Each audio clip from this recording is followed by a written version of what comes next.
Welcome to this segment of How to Live a Spiritual Life, how to be multidimensional with eyes wide open here on this channel, brought to you from Bali today. My name is Ilona Selke. I am an internationally best-selling author. I'm a coach and lecturer, teach seminars, have done this worldwide for the last, I want to say 40 years. I've taught since I was 20, but that makes me 60 now.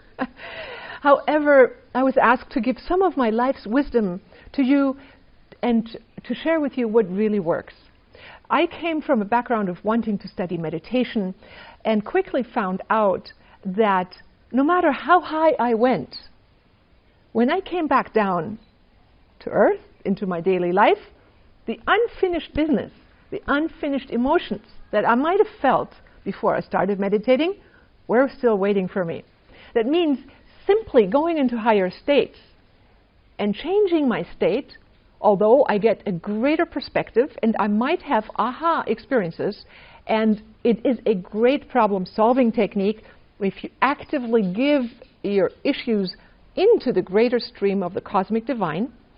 It also really works well when we combine personal introspection, past life regression, psychological work with our practice. And I have a little video that I'm going to make available, and I'm going to send it along, so I'll let the people who will show this decide when they want to show this, maybe at another time, about meditation. I have found that life happens from the inside out. So when we meditate, we calm our mind first, our emotions. And like you already know, the allegory of the calm lake, when we have meditated, we can see the reflection of the light and into the depth of the water. Which means when we meditate, we also might find ourselves confronted with the nagging, unfinished business that we didn't deal with before. Anxieties, frustrations, angers, because we are emotional beings. We're not just mental beings. Many people say things start as a thought. Well, you can say there is a thought and there are emotions, but where it starts is often way deeper at a very primary level of emotional thinking, because that's where we grew out of, right? The primary basis of our being was animal turned into human, and then become cognizant, and then evolve our higher antennas to the divine source.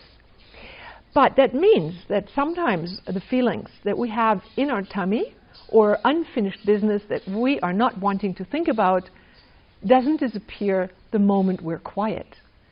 It's the moment when we're quiet that we can then become hyper aware of what is hiding from the busyness of our mind and address it. Because instead of running away from it and trying to negate it, we can actually go deeper into ourselves and develop an awareness of what it is that is bothering us, and then turn it into the fruit basket and say, what is it you, this negative feeling, really want? Now, this may take a while. It's maybe a process. I've worked with Dr. Vern Wolf for many years. I trained until I got my master's teaching and trained these techniques in all of America, Europe, Australia. I've come to India to teach the seminars, and these techniques are also something that Dr. Newton has used, can take you into past lives or into future or parallel worlds, wherever you feel that there is a stuck point, and it allows you to take a look at what is not working, and then take it outside of yourself as if it were an independent energy, an entity that also has its needs and wants and dreams. Now, when you think of it as more of a person to talk to, you can say, well, what is it you really want?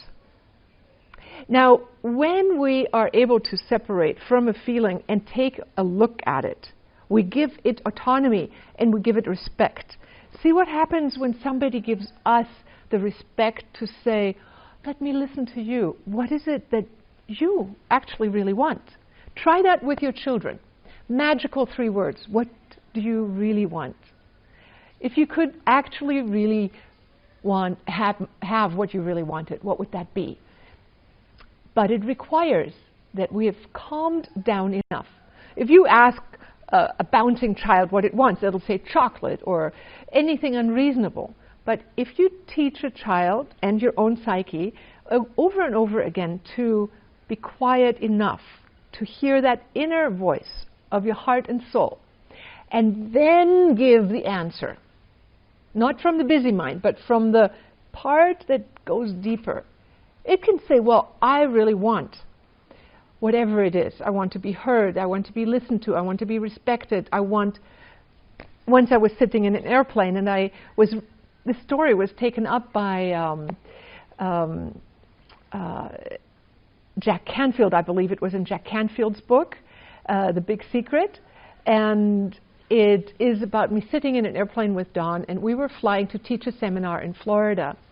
And the airplane was supposed to land in Washington, D.C., and then fly onward to Florida, to where we had to get out and then take a car and then drive onward to the island where we were going to be on our boat, a dolphin watch boat, to take people out to connect with dolphins in the wild.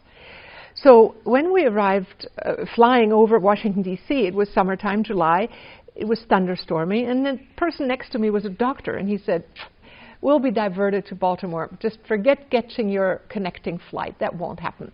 And sure enough, they announced, and on the picture in front of me on the video, they said, we're going to Baltimore. And I'm like, no way. We cannot afford to miss our flight. Now, if you were in my position, if you would have felt that feeling of like, oh, we're going to be Baltimore, then we have to reconnect, take a bus. They load, my doctor next to me explained all the details in great glorious colors because he's done it a million times. It happened every summer, he said. Luggage is deferred, then you don't catch your flight, then you will be late, then you'll arrive a day late. And I'm like, what do I do now? And I had just read the book, Time Shift, at the time in the airplane. And one of my favorite things that I liked to do as a child was to imagine that I had superpowers. So I took this technique I'm talking to you about, which is about listening to the negative feelings inside, which in this case it was frustration, right? Take it outside and say, what do you really want? Just like that. It's like, what do you really want? Well, guess what it really wanted? Yep, arrive on time in Florida. So, arriving on time in Florida, by technical details, by all practical reasons, could not happen. Because we were going to fly to Baltimore, land there, get our luggage, put in a bus, put to about an hour away from Washington, D.C., and then try and rebook a flight. But I said, well, that's what I want. So here is my message to you. We live in a consciousness interactive universe. And it's not just when we close our eyes and when we're meditating that we're interactive with the divine. We are interactive with the divine universe every single second of our waking hours. If you know how to talk with the universe, it may just start listening to you. So this is what I did. I closed my eyes and said, so how would it look like if I arrived on time? And it looked really happy. I saw all my students, and we started swimming with dolphins on time. And I had a picture, I can't remember actually, many times I remember, let's just say it was a rainbow. Well, I felt better. I was sitting there. We landed. I imagined that I was going to congratulate Don, my husband, when we touched the ground. And I said, thank you, we're in Washington now.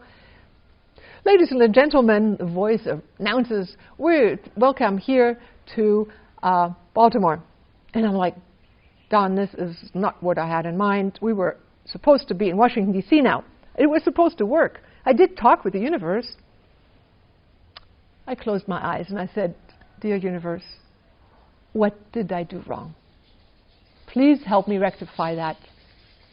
Oh, I'd congratulated myself before the success. How many times do people go shopping on a credit card before they have the real money to spend it? I don't know about people in India, but in America they do it all the time. So that was sort of like that. I'd given Don the handshake before I was confirmed that actually we had not yet landed in the right place. So I said, I'm sorry. I will change that. 1 second. Let's re-roll. Take 3 here. I land in Washington, D.C., and then I congratulate myself when they make the announcement. I got it. I'm so sorry, God. Can we rewind time for a moment? Because I really got the lesson. And while I'm at it, I'm saying, well, it's really for the better of the whole, isn't it?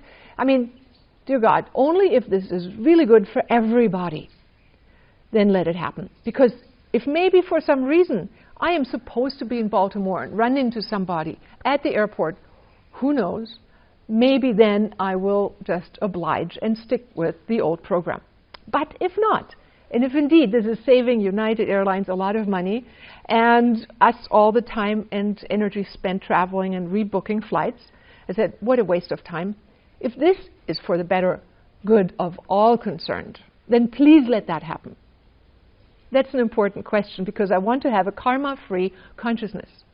So I'm communicating with the divine, going inward, being quiet, but also realizing that the dream outside of me is in part in connection with me, and I can communicate with what is going on through my not so happy feelings.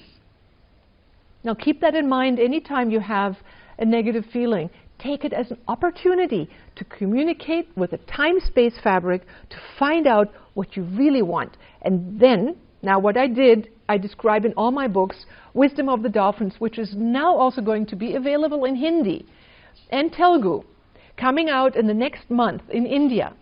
I describe the technique of how I merge the two opposites into singularity, which then makes a quantum jump in the matrix of time-space. So I sat back and I said, okay, God, this is for the highest good of all. If it is, please make it so.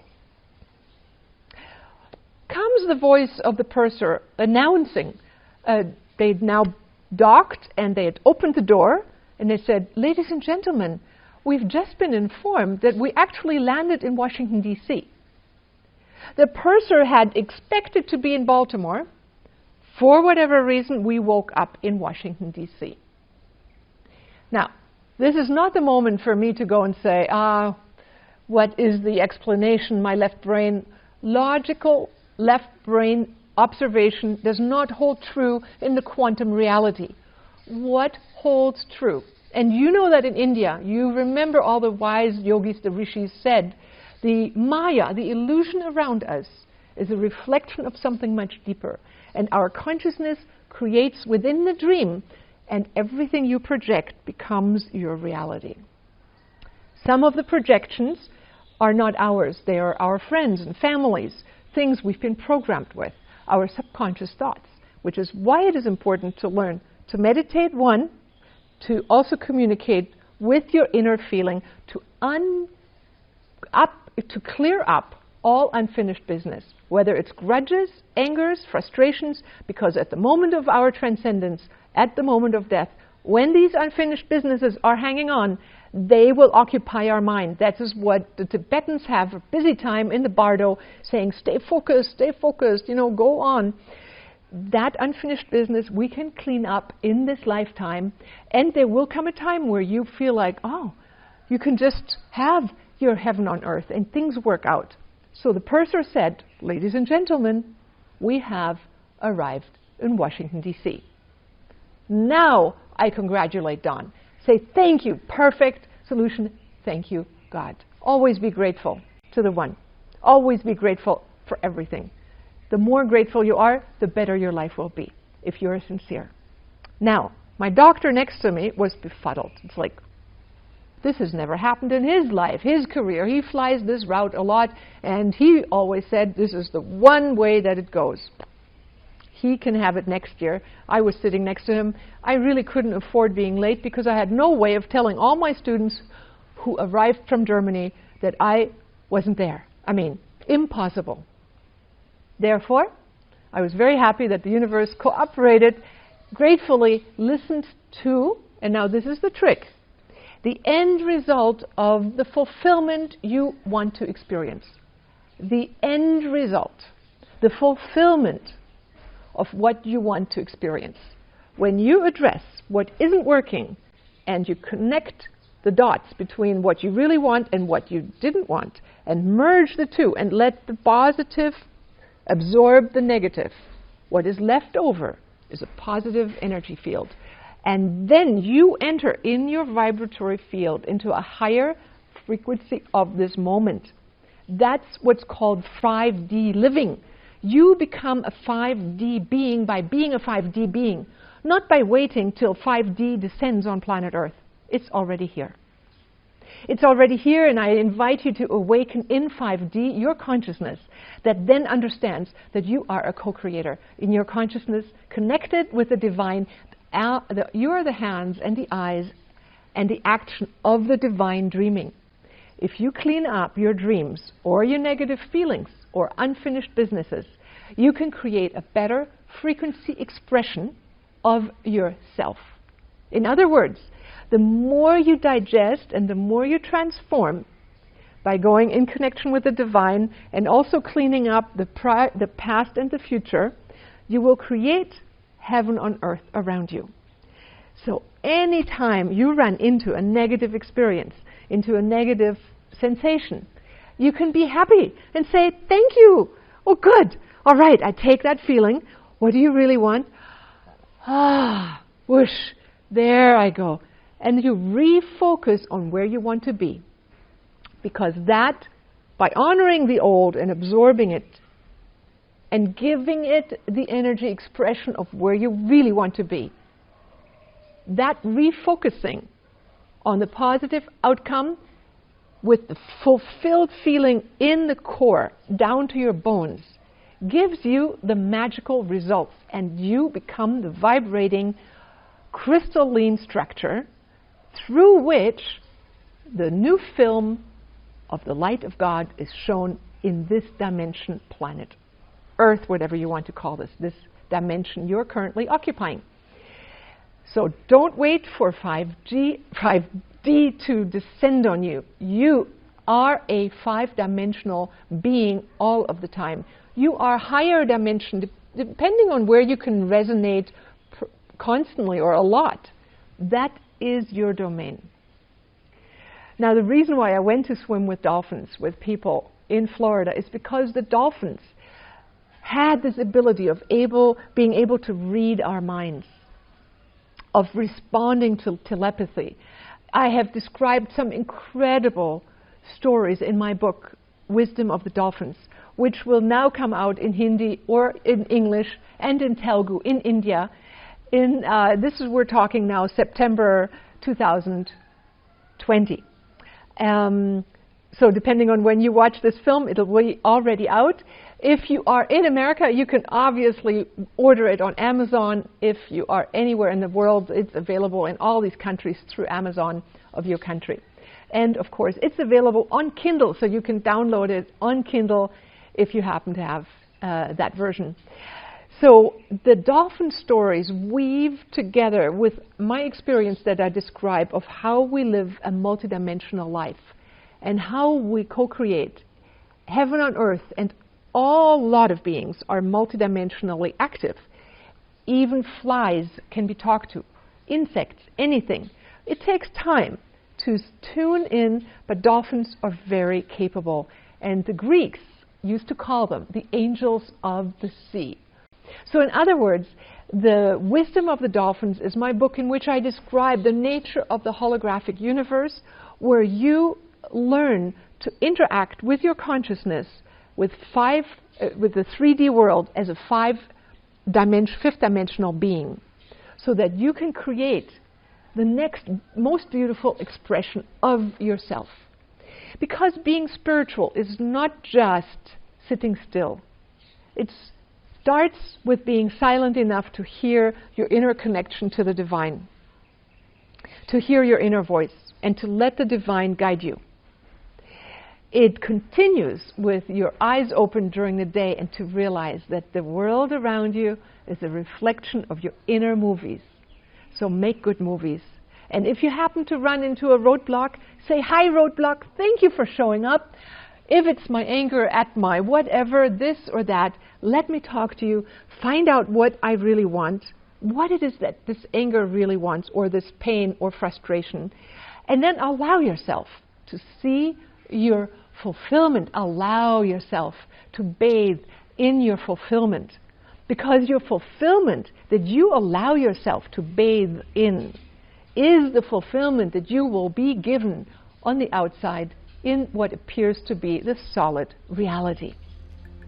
If you want to further read about it, get my book, Wisdom of the Dolphins. We will put the links down below in the YouTube channel.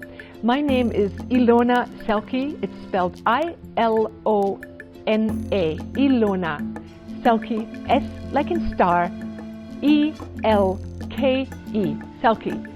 And I thank you very much for having joined me here in this talk about how you can live as a multidimensional spiritual being in this dimension, what appears to be the solid reality. Thank you very much for watching, and please pass this video on to some friends so that we can help this channel spread the information and the inspiration to many other people so they too get inspired to live a spiritual life. Thank you. See.